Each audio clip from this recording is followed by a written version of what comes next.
It's the Slam Dunk. This year, New Zealand will spend $42 billion on welfare.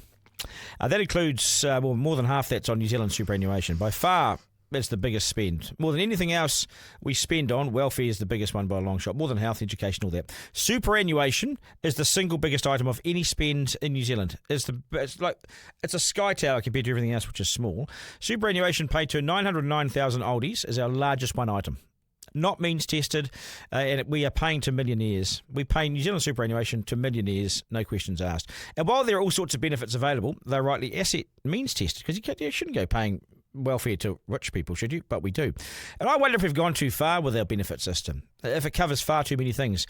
And this might have your eyes on stalks, because we're broke right now, yet we do all these things. I'll list them for you so you know. How can we afford all the luxuries when we're borrowing to live? I was, to put this sort of mildly or bluntly, gobsmacked at what us taxpayers pay for. Now, I don't know if I'll be telling you anything new here, but I think I probably will. So I'd like to get your reaction to this. You might be ignorant of the kind of things that we offer to low income and benefit New Zealand, people on the benefit New Zealand. These are in addition to sort of all these main benefits like the dole, which they no longer call the dole. They use more positive terms like job seeker benefit and the domestic purposes benefit, sickness benefit. This is on top of these benefits. Pity those on the job seeker benefit at a time when it doesn't seem there's a whole lot of work out. So they've got to go on the job seeker. That's all they can do. Hundreds of people applying for one job. They could be there for a while. Here's a list of things the taxpayers fork out for. And Isaac, I'll get your reaction actually after this. So working income pays for and helps pay for these things for beneficiaries and low income New Zealanders. Funerals. They put money towards funerals. Car repairs. Moving costs from going to a rental house bonds. We make payments to help those in international custody disputes. So if you're fighting to get your kid back, working income will help pay. Working income will even act as your personal guarantor when renting a house. And in the case of a dispute at the end of the tenancy, working income promises to pay any outstanding money agreed to by both parties. They got your back. The benefit system will pay for beneficiaries to have counselling, to have dental work every year, so that every year they do some dental work, they get paid.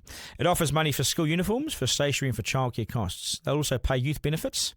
They'll pay the youth the costs associated with pregnancy and childbirth. They'll pick up urgent and unexpected bills for whiteware, furniture, medical alarms, glasses, travel, accommodation emergencies, power, gas and heating. If you need modifications to your car, they'll pay for that.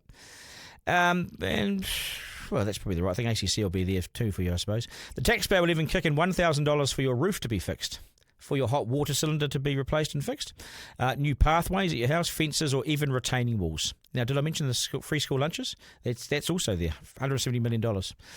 It's not free. We're paying up, we as taxpayers. Although, yeah, possibly not getting the value for money that was promised.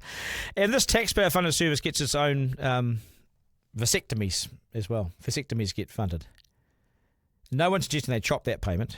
Are they? Well, I couldn't resist saying that. Some of these you've got to pay back, others you don't. Some are means tested and asset tested, others aren't. Now, maybe I'm comparing apples and oranges here, but it seems crazy to think that our healthcare system right now appears to be in crisis without adequate funding, nurses not being hired, but you can still get money for a retaining wall. And a staggering 58% of all New Zealand families now claim working for families. It's effectively a transfer of your income tax back to you. 58% of families are there. It leaves very few New Zealanders paying all the tax for all those things I just mentioned. Maybe it is time to review a welfare system that appears to have maybe lost its way. I'm all for having a system there for people in need and in their time of need. You simply have to.